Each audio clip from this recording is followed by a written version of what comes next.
Graça e paz, meus irmãos, estamos começando mais uma transmissão aqui da nossa Escola Bíblica, agora através do YouTube. E hoje nós vamos estar finalizando a lição trimestral, né? Hoje é o último domingo desse trimestre e a nossa lição de hoje é o novo homem em Jesus Cristo, é a lição de número 13. E na semana passada nós falamos sobre Jesus como o homem perfeito, né? Tratamos das características da divindade em Jesus como 100% Deus e também das características de Jesus enquanto homem, né? Aquilo que ele passou aqui na Terra, o quanto ele sofreu, como nós também sofremos hoje em dia. E hoje nós vamos falar sobre o novo homem Jesus Cristo. Então, o objetivo geral da nossa lição é mostrar que a salvação em Cristo implica a geração de um novo homem. Ou seja, através da salvação que nós recebemos, através de Jesus Cristo, morto ali na cruz, em nosso lugar, pagando os nossos pecados, nós somos transformados, né? A partir dessa redenção, dessa busca que Deus nos atrai até Ele, obviamente deve haver uma restauração em nossas vidas, uma restauração em nossas almas e uma transformação geral naquilo que somos, para aquilo que de fato Deus quer que nós sejamos. Então, quais serão os objetivos específicos que nós vamos tratar ao decorrer dessa lição de hoje? Nós vamos apresentar o nascimento do novo homem, explanar a justificação desse novo homem e, por fim, enfatizar a santificação do novo homem. Então vamos dar início pelo nosso texto áureo que está em Efésios, capítulo 4, versículo 13, que diz assim: até que todos cheguemos à unidade da fé e ao conhecimento do Filho de Deus, o varão perfeito à medida da estatura completa de Cristo. Então, a verdade prática para hoje é: a salvação em Jesus Cristo leva-nos à perfeição espiritual, moral e ética, porque Ele, embora Deus, foi o mais perfeito e completo dos seres humanos. Então, obviamente, né, que as lições elas se completam, né? A gente estudou desde a criação do homem lá no Jardim do Éden, de Eva, a queda, e agora estamos vendo essa redenção, né? O plano perfeito de Deus para salvar aqueles que condiz a Ele. Então, a salvação em Jesus Cristo, ela de fato, ela deve nos levar a uma perfeição, tanto espiritual, quanto moral, quanto ética. E como diz nesse trecho, embora ele fosse e seja Deus, ele foi o mais perfeito e completo dos seres humanos, né? Isso, inclusive, que estudamos na semana passada, como Jesus, o ser humano, o homem perfeito. Então, essa salvação há de nos transformar em todos os aspectos da nossa vida, para que, de fato, as pessoas percebem que há uma frutificação daquilo que foi feito em nossas vidas. Se nós somos salvos, se nós fomos chamados em Cristo Jesus, nossas vidas devem ser transformadas e devem servir de alimento para as outras pessoas que ainda não conseguiram enxergar esse Deus maravilhoso que servimos, que não conseguem ainda viver uma vida não diria de maravilhas, porque a gente pode imaginar que é uma vida perfeita, uma vida sem luta, sem sofrimento. Não é isso. Uma vida de maravilhas que eu imagino, que eu quero dizer, é que apesar das tribulações, das lutas, das dificuldades, nós podemos nos regozijar num Deus maravilhoso que tem nos sustentado, que tem nos dado paz em momentos de aflição. Então, vamos à nossa leitura bíblica em classe, que está lá em João. Se você tiver a revista, você vai estar acompanhando, mas se não, também pela sua Bíblia. João, capítulo 3, os versículos do 1 ao 16. É um trecho bastante conhecido de nós cristãos, mas leiamos. Diz assim: E havia entre os fariseus um homem chamado Nicodemos, príncipe dos judeus. Este foi ter de noite com Jesus e disse-lhe: Rabi, bem sabemos que é mestre vindo de Deus, porque ninguém pode fazer estes sinais que tu fazes se Deus não for com ele. Jesus respondeu e disse-lhe: na verdade te digo, que aquele que não nascer de novo não pode ver o reino de Deus. Disse-lhe Nicodemos: como pode um homem nascer sendo velho? Porventura pode tornar a entrar no ventre de sua mãe e nascer? Jesus respondeu: na verdade te digo, que aquele que não nascer da água e do Espírito não pode entrar no reino de Deus. O que é nascido da carne é carne, e o que é nascido do Espírito é Espírito. Não te maravilhes de ter dito: necessário vos é nascer de novo. O vento assopra onde quer, e ouves a sua voz, mas não sabes de onde vem, nem para onde vai. Assim é todo aquele que é nascido do Espírito. Nicodemos respondeu e disse-lhe: como pode ser isso? Jesus respondeu e disse-lhe: tu és mestre de Israel e não sabes isso? Na verdade te digo que nós dizemos o que sabemos e testificamos o que vimos, e não aceitas o nosso testemunho. Se vos falais de coisa terrestre e não crestes, como crereis se vos falais das celestiais? Ora, ninguém subiu ao céu, senão o que desceu do céu, o Filho do Homem que está no céu. E como Moisés levantou a serpente no deserto, assim importa que o Filho do Homem seja levantado, para que todo aquele que nele crê não pereça, mas tenha a vida eterna. Porque Deus amou o mundo de tal maneira que deu seu Filho unigênito, para que todo aquele que nele crê não pereça, mas tenha a vida eterna. Então aqui é a nossa leitura que vai dar um embasamento para a nossa lição, quando Nicodemos pergunta a Jesus, e Jesus prontamente diz que aquele que não nascer de novo não poderá entrar nos reinos do céu, né? E aí a gente vê nesse trecho que Nicodemos entende como literal, como pode um homem velho nascer de novo de sua mãe. E ao decorrer da lição nós vamos discutindo também sobre esse trecho aqui. É possível alcançar a perfeição espiritual nesta vida? É isso que traz aqui na introdução. Do ponto de vista humano, não. Mas quando abrimos a Bíblia Sagrada, constatamos que tal perfeição não é somente possível, como também desejável e requerida de todo aquele que professa o nome de Deus. Se nos valermos de nossas forças, jamais a alcançaremos. Mas em Jesus Cristo, nossa velha natureza renasce para a vida eterna. Dessa forma, o ideal que Deus estabelecera para o primeiro Adão torna-se possível em seu Filho, o último Adão. Nessa última lição do trimestre, estudaremos o nascimento, a justificação e a santificação, a glorificação do novo homem em Cristo. Que o Espírito Santo nos ilumine nesta aula. Então, o primeiro tópico, que foi o que nós separamos aqui para estudar, é o nascimento do novo homem. Então, Jesus ensinou a Nicodemos, renomado mestre da lei, que o novo homem não é gerado nem da carne, nem do sangue, mas de Deus, da água e do Espírito. Então nós vamos ver aqui em alguns subtópicos, né? Primeiro, o homem não é nascido do sangue nem da carne. Esse homem que Jesus está falando que precisa renascer, né?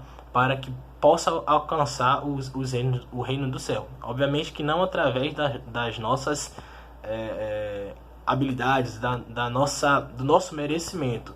Isso também nós vamos ver que apenas pela fé em Cristo Jesus nós podemos alcançar esse grande presente, essa grande dádiva que é a salvação. No prólogo do seu evangelho, o apóstolo João afirma que o novo homem em Cristo é antes de tudo uma criação espiritual. Não é gerado nem do sangue, nem da carne, mas de Deus.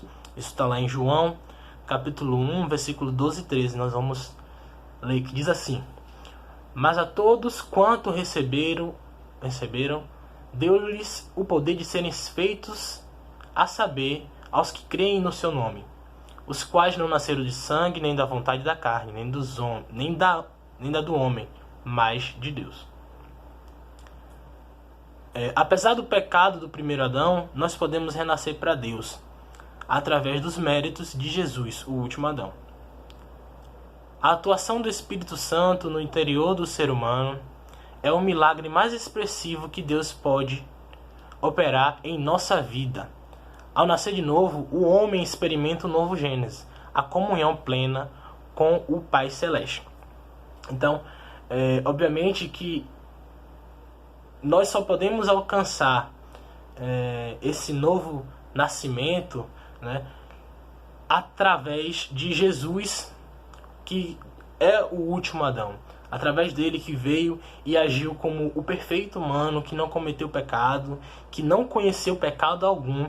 Através dele nós podemos alcançar essa santificação, nascer novamente, não do sangue nem da carne, obviamente que não é que nós tenhamos que nascer novamente das nossas mães, né? Mas nascer como homens, como pecadores que somos, e largando tudo isso, partindo para aquilo que de fato Deus tem como desejo para as nossas vidas. Então, entendendo isso, olhando para Cristo, nós podemos sim alcançar esse renascimento, essa santificação. Então, nascidos de Deus. O nascimento do novo homem é descrito pelo evangelista como o ato de nascer de Deus, né? Que nós lemos agora em João 1, versículo 12. Isso implica a aceitação pela fé do plano de salvação que o Pai Celeste elaborou bem antes da fundação do mundo. Tornar-se nova criatura em Cristo é o auge da bem-aventurança humana. Logo, nascer de novo é tornar-se filho de Deus pela fé.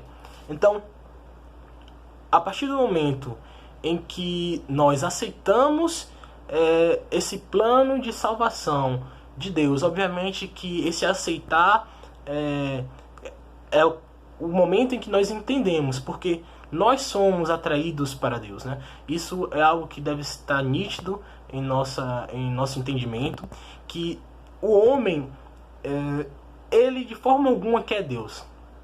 Por mais que nós nos entendamos como puros, como santos, não, mas eu gosto de ir para a igreja. Não. O homem, em sua natureza pecaminosa, ele não quer buscar a Deus. E Deus, com a sua misericórdia e graça, ele nos aproxima dele para que nós possamos alcançar essa salvação. Então, a partir do momento que somos atraídos e que entendemos o plano de salvação de Deus que foi criado antes da fundação do mundo, né, elaborado, nós podemos nos tornar nova criatura nessa aceitação desse plano de Deus para a humanidade. Então, quando nós renascemos, nós podemos nos tornar de fato filhos de Deus. Antes éramos apenas criaturas, feituras dele, e agora, a partir dessa fé que temos no plano, no Jesus, no Deus encarnado, Jesus aqui na terra, nós somos chamados verdadeiramente de filhos de Deus. Então, o próximo subtópico, nascido da água. O batismo em águas só tem efeito salvador quando recebido pela fé. Esse que nós podemos ver lá em Marcos, capítulo 16, versículo 16, que diz assim: quem crê e for batizado será salvo, quem porém não crê será condenado. Então, dessa forma, cumpre-se o que Paulo escreveu, asseverando que Jesus nos salvou mediante o lavar regenerador e renovador do Espírito Santo. Dessa experiência ressurge o novo homem, Jesus Cristo. Isso nós podemos ver lá em Tito, capítulo 3, versículo 5, que diz: não por obras de justiça praticadas por nós, mas segundo sua misericórdia, ele nos salvou mediante o lavar regenerador e renovador do Espírito Santo. Então, é fato, nós não somos salvos, nós não somos libertos por nossas boas práticas, por nosso querer, porque somos bons, porque somos... Não. Nós somos salvos por meio de Jesus Cristo, mediante o lavar regenerador e renovador do Espírito Santo, como diz Paulo aqui em Tito, capítulo 3, versículo 5. E o que é o nascido do Espírito Santo? A regeneração só é possível através da atuação do Espírito Santo na vida do pecador arrependido. É ele quem opera o novo nascimento. Esse ato regenerador não pode ser explicado em linguagem humana. Isso nós vimos em João, no trecho ali de João, no capítulo 3, versículo 8. Somente a partir dessa ação sobrenatural em nossa alma é que o novo homem em Cristo torna-se possível. Temos aí a genuína conversão. Lá em Gálatas 6, versículo 15, diz assim: pois nem a circuncisão é coisa alguma, nem a incircuncisão, mas o ser nova criatura. Então, através do agir sobrenatural do Espírito Santo, que não pode ser explicado, né, em linguagem humana, nós podemos acessar essa possibilidade de ter realmente uma genuína conversão e sair da antiga criatura que éramos para o homem renovado e renascido em Cristo Jesus. Então, o que é que a gente precisa entender aqui desse primeiro tópico? O novo homem não nasce do sangue nem da carne, mas de Deus, da água e do Espírito. O novo nascimento, novamente falando, não é nós nascermos e contrariarmos a biologia e nascer de novo das nossas mães, não. Mas nascer em Cristo, nascer em Deus, da água e do Espírito Santo. Através desse agir sobrenatural, né, em nossas vidas, nós podemos alcançar a verdadeira, a genuína conversão. Dando continuidade, o segundo tópico, que é a justificação do novo homem. O novo homem nasce através da fé em Jesus Cristo, num contexto de injustiça e pecado. Por isso, precisa de um novo status diante do tribunal de Deus, a justificação pela fé. Então, a inutilidade da justiça humana. Temos aqui o primeiro subtópico. Nossas obras, ainda que boas e aparentemente meritórias, não nos salvam nem nos justificam diante de Deus. Isso está lá em Efésios 2, 8, versículo 9, que nós vamos ler. Diz assim: porque pela graça sois salvos mediante a fé, e isto não vem de vós, é dom de Deus, não de obras para que ninguém se glorie. Então, isso já foi dito, mas é importante que a gente sempre esteja batendo na mesma tecla, que por mais que nossas obras e nossas boas práticas pareçam ser, de fato, meritórias, como disse aqui no texto, né, que nos façam merecer algo, não são. Nós temos um coração enganoso, né? Todos nós, enquanto humanos, temos coração enganoso. Nossas práticas podem até ser boas numa visão humana, e são boas porque nós temos uma semelhança de Cristo, de Deus, né? E por conta disso nós podemos fazer coisas boas. Então, até o mais terrível dos homens ainda tem algo que provém de Deus, ok? Obviamente que nem todos são remidos, né? Nem todos alcançarão e alcançaram essa salvação através de Jesus Cristo, né? Agora, esses arrependidos, que nós vamos dar continuidade, podem alcançar essa salvação através de Jesus. Mas falando dessas boas obras que para os homens, para a humanidade, possa entender como o ato de nos levar até os céus, o ato de nos levar até o paraíso, não pode ser. Efésios 2, 8 e 9 deixa claro que a nossa salvação vem pela fé em Cristo Jesus. Não é pelas nossas obras, não é pelo bem que eu faço ao meu vizinho, não é pela relação que eu tenho com as pessoas no trabalho, não. Isso são os frutos que devem aparecer a partir do momento em que eu sou um novo homem, a partir do momento que eu renasço em Cristo Jesus. Obviamente que deve transparecer essas atitudes, essas boas relações, esse bom comportamento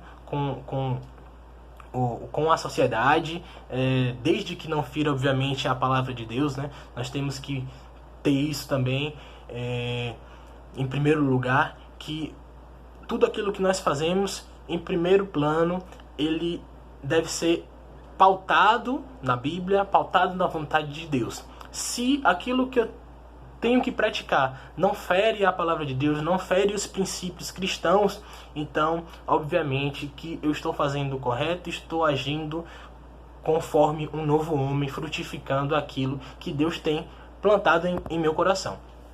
Então, dando continuidade aqui. Aliás, são elas, as nossas boas obras, né? São consideradas trapos de imundície. Nós podemos ver lá em Isaías 64:6. Só existe um meio de obtermos a salvação e de nos justificarmos perante o justo juiz: a fé nos méritos perfeitíssimos de Jesus Cristo. A partir desse processo, o novo homem passa a ter um novo status jurídico perante Deus, que está lá em Romanos 5, versículo 9, que diz assim: logo, muito mais agora, sendo justificados pelo seu sangue, seremos por ele salvos da ira. Então, só existe uma forma de nós alcançarmos essa salvação e de nos livrarmos de fato dessa ira, como diz aqui no versículo 9 do capítulo 5 de Romanos. É através de Jesus Cristo que nós podemos alcançar de fato essa salvação. Então, de maneira alguma, pense, se já pensou, tire isso da sua mente, do seu coração, que as nossas práticas não nos colocam em um grau diferente perante Deus, não, de forma alguma, não nos colocarão no céu por conta disso. Nós temos que fazer isso é uma obrigação de nós enquanto cristãos, porém não interfere na nossa salvação. Só podemos alcançar essa redenção aí, essa salvação em Cristo e somente em Cristo. Então, o segundo subtópico: a maravilhosa doutrina da justificação. Ao pecador que, pela fé, recebe Jesus, Deus lhe concede mais que um mero perdão, e muito mais que uma anistia. Concede-lhe o status de justo, pois a justiça de Cristo muda por completo a situação jurídica do réu. Este é completamente perdoado e seus pecados inteiramente apagados. Nós vamos ler Hebreus capítulo 10. Eu coloquei aqui os versículos de 16 a 18. A lição traz aqui o 17, mas nós vamos ler o 16 ao 18, que diz: esta é a aliança que farei com eles, depois daqueles dias, diz o Senhor. Porém no seu coração as minhas leis, e sobre a sua mente as inscreverei. Acrescenta: também de nenhum modo me lembrarei dos seus pecados e das suas iniquidades para sempre. Ora, onde há remissão destes, já não há oferta pelo pecado. Ou seja, a oferta pelo nosso pecado já foi colocada ali na cruz.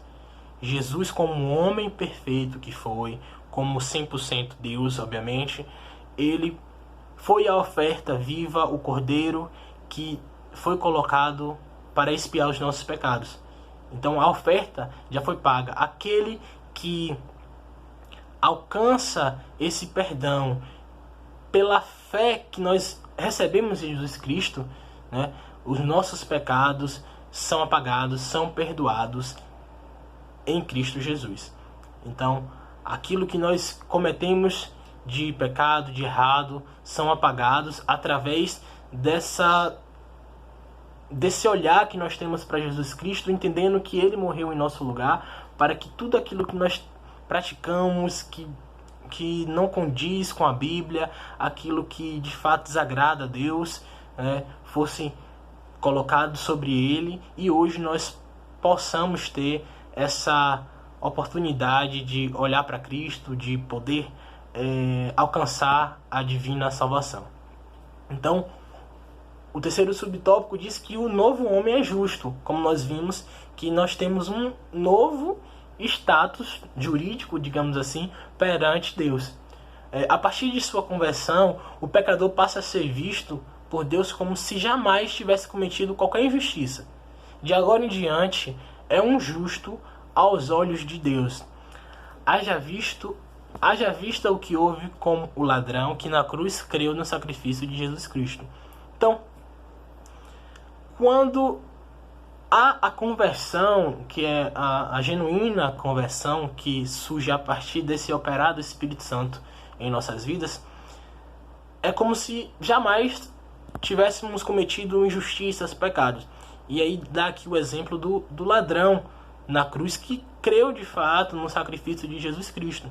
A partir do momento que ele crê naquele sacrifício vivo, colocando ali na cruz, morrendo em seu lugar, o Espírito Santo opera sobrenaturalmente, e a partir disso é como se ele não tivesse cometido pecado algum, como se ele não tivesse roubado, feito atrocidades, e é alcançado pela graça de Deus. Então, a síntese desse segundo tópico aqui é que nós, o novo homem, é justificado pela fé em Jesus Cristo, num contexto de injustiça e pecado. Então nós somos justificados através de Jesus, que morreu por nós ali naquela cruz, né? Todos os pecados, toda a injustiça que nós cometemos, a partir dessa salvação, dessa regeneração genuína, dessa conversão, ao olharmos para Jesus Cristo, ao sermos atraídos pelo Espírito Santo, então nós somos justificados e temos esse novo status perante Deus. Nosso terceiro tópico trata da santificação do novo homem. Ao contrário da regeneração, que é um ato instantâneo, a santificação é um processo que demanda toda a nossa vida até alcançarmos a estatura de varões perfeitos. Então, a regeneração, nós fomos regenerados, fomos transformados e passamos a ser, como a palavra conversão, né? Convertido. Nós saímos de um caminho e somos colocados em outro caminho. Passamos de uma mentalidade para outra. Ao contrário dessa regeneração que é instantânea, que ocorre naquele momento em que nós entendemos Jesus como nosso Salvador, que o Espírito Santo opera em nossa vida e opera em nosso coração, a santificação é um processo que vai demandar tempo, que demanda toda a nossa vida. Então é algo que todos os dias nós temos que lutar, nós temos que buscar através de Jesus Cristo, através do Espírito Santo, através da leitura da palavra, através da oração. Isso são pontos que devemos ter em nossa vida como cristãos, obviamente. Mas a chave aqui é que a santificação não é instantânea como a regeneração, né? Não é que não entendamos que poxa, agora eu fui convertido, fui ali na igreja, aceitei a Jesus, pronto, a partir de hoje eu sou completamente perfeito, não vou fazer mais nada de errado, agora se eu xingava, agora eu não xingo mais, se eu ouvia aquelas músicas que, pronto, agora sou perfeito. Não. A santificação é uma busca incessante. Todos os dias a nossa luta contra o mundo, contra aquilo que Satanás tem tentado imprimir em nossas vidas, contra as tentações, contra tudo aquilo que vai de encontro a Deus, é uma busca incessante até que alcancemos a estatura de varões perfeitos. Então aqui na primeiro subtópico dessa santificação do novo homem, traz a santificação como posicionamento. No exato instante de sua conversão, o pecador arrependido passa a ser visto não apenas como justo, mas também como santo por Deus e pela igreja. Que tá lá, nós vamos ler aqui 1 Coríntios, o capítulo 1, versículo 2, que é na verdade uma saudação, né, do apóstolo Paulo, que diz assim: a igreja de Deus que está em Corinto, aos santificados em Cristo Jesus, chamados para ser santos, como todos os que em todo lugar invocam o nome do Senhor Jesus Cristo, Senhor deles e nosso. Então, já separado do mundo, torna-se propriedade exclusiva do Senhor. Posicionalmente é santo, embora esteja ainda em processo de santificação. Então, no momento em que há a conversão desse pecador que se arrependeu e a partir desse momento busca de fato a Deus, ele é visto não apenas como justo, que foi o que nós vimos no tópico anterior, mas também como santo por Deus e pela igreja. Mas o que é esse santo? É um santo que, como eu falei, não pratica mais nada de errado, ele não comete pecado? Não é esse santo. É posicionalmente santo. Embora ainda estejamos num processo de santificação. Nós somos chamados santos porque somos e fomos separados do mundo para estar agora com Deus. Então, se somos separados, somos realocados, tirados do mundo e colocados agora perante Deus, chamados filhos de Deus, justos de Deus, nós somos também chamados santos de Deus.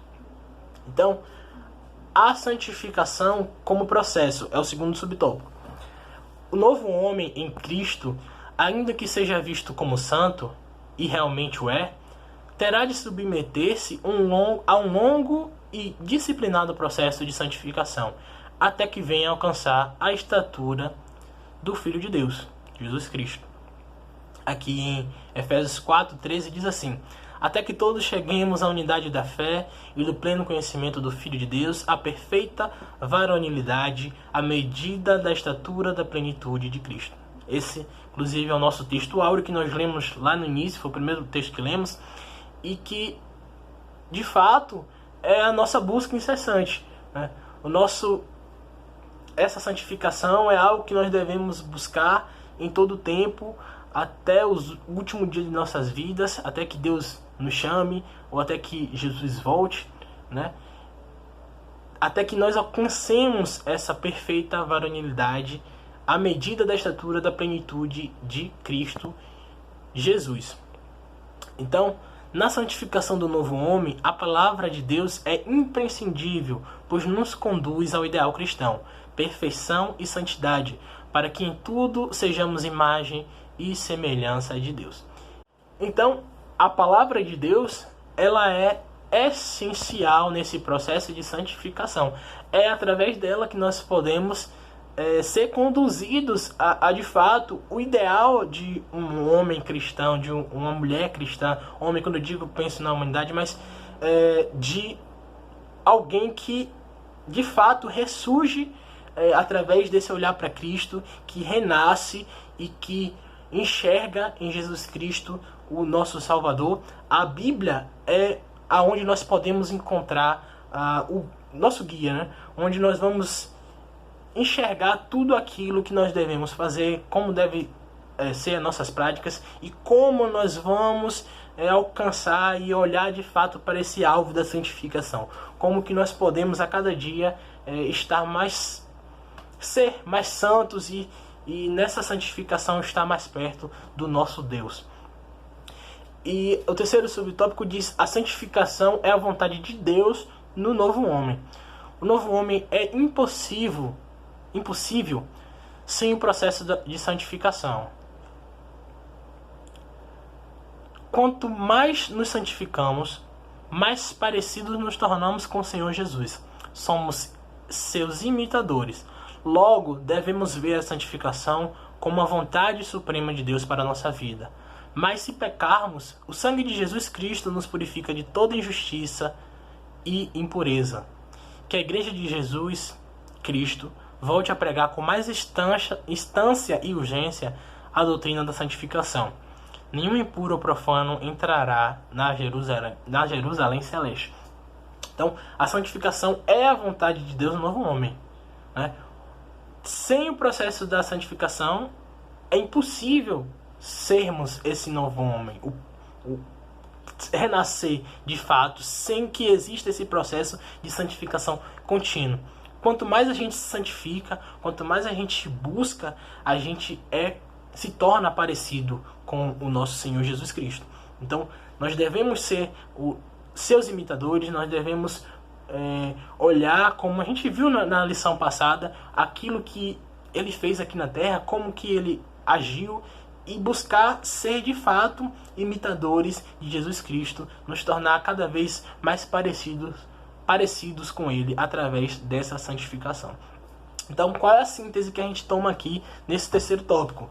A santificação é um processo que demanda toda a nossa vida até alcançarmos a estatura de varões perfeitos. Então, não entenda que já alcançamos a total perfeição e a partir daqui, não, já tenho 30 anos na igreja, não tenho mais nada para aprender, eu já li a Bíblia toda 15 vezes, eu já li de trás para frente, de frente para trás, tudo. Não, tá, ótimo, se nós tivermos essa incessante busca da palavra de Deus, de ler a Bíblia, de ler livros que nos alimentem, mas entendamos que a santificação é um processo contínuo. Não adianta, não é o nosso tempo de igreja, não é as práticas que a gente tem feito, que a gente faz, que a gente já fez no passado, não. A santificação é um processo contínuo e quanto mais nos santificamos, quanto mais buscamos, mais parecidos estaremos com Jesus Cristo e mais próximos de Deus nós estaremos. E isso, acredito que é um desejo, se não é, deve ser um desejo de todo cristão, de parecer cada dia mais com Jesus e de estar cada vez mais perto de Deus. Então vamos à nossa conclusão. Quem recebeu Jesus como seu Salvador e Senhor, tomou a melhor decisão, pois os seus pecados foram apagados por Cristo. A nova vida em Jesus é um presente de Deus, e quando do arrebatamento da igreja, você será semelhante ao Senhor Jesus, porque esta é a promessa que ele nos fez por intermédio do apóstolo João. Amados, agora somos filhos de Deus e ainda não é manifesto o que havemos de ser.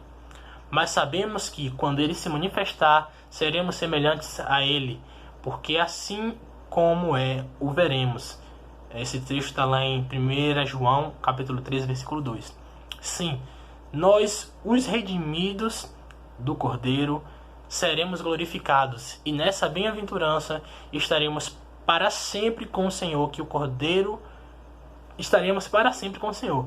Que o Cordeiro de Deus seja eternamente louvado. Então, irmãos, aqui finaliza, né, nossa lição e a nossa revista desse trimestre.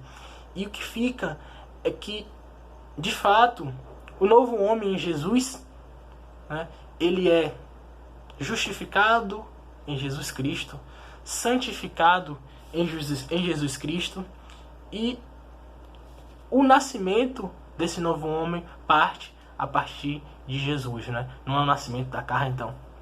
Nós devemos colocar isso em nossos corações.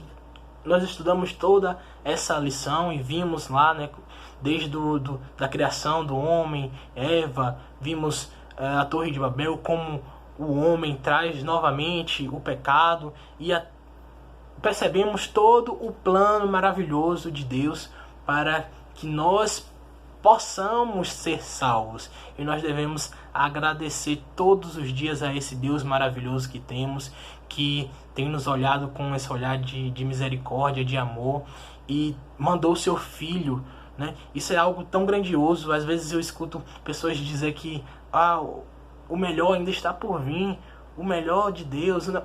Gente, olhemos para a Bíblia, olhemos para a palavra de Deus. Se a gente observar, é tão claro, o melhor já veio.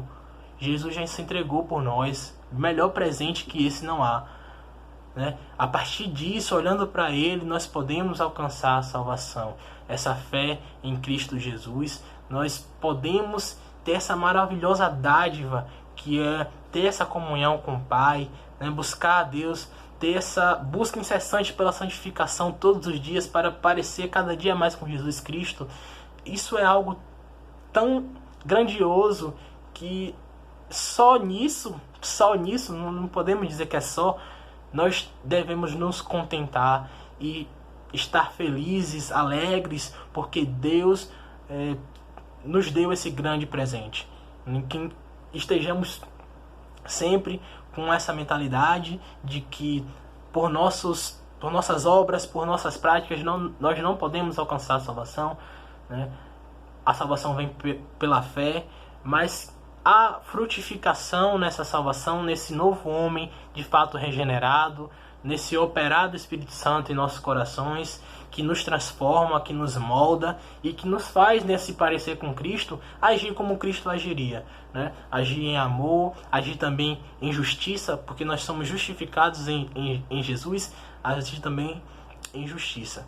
Que nossos frutos sejam, obviamente, frutos de amor, frutos que mostrem que há um Deus que vive em nós, que é muito maior do que nós, que nessas práticas que nós tenhamos, né, sempre em mente que Deus deve ser colocado em primazia, que quando as pessoas vejam as nossas práticas, as nossas bem-aventuranças, que como nós vimos, para Deus é como um trapo de imundície, mas para as pessoas pode ser algo produtivo, que nessas práticas as pessoas vejam que não é a gente que está agindo, não é a gente que está fazendo simplesmente porque a gente é bom, porque a gente tem um bom coração, porque a gente tem uma boa mente. Não, a gente age dessa forma porque Deus está em nós e Deus nos impulsiona a fazer isso.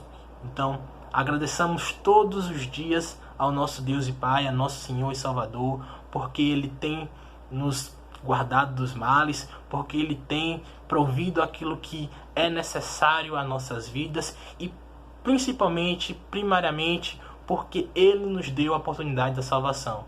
Então, que isso tenha ficado enraizado no coração dos irmãos. É sempre muito proveitoso estudar essa lição e poder estar passando aqui também através do vídeo, porque eu aprendo muito, porque eu sou extremamente edificado e Deus tem falado grandemente aos nossos corações. Espero que os irmãos também tenham recebido algo da parte de Deus através dessa lição. Obviamente que não porque eu estou falando, mas porque a palavra de Deus é viva, é eficaz e ela opera em nós e através de nós. Amém, irmãos? Então, é isso, ficamos por aqui. Esse é o fim da nossa lição e até a próxima semana. Um grande abraço e fiquem com Deus.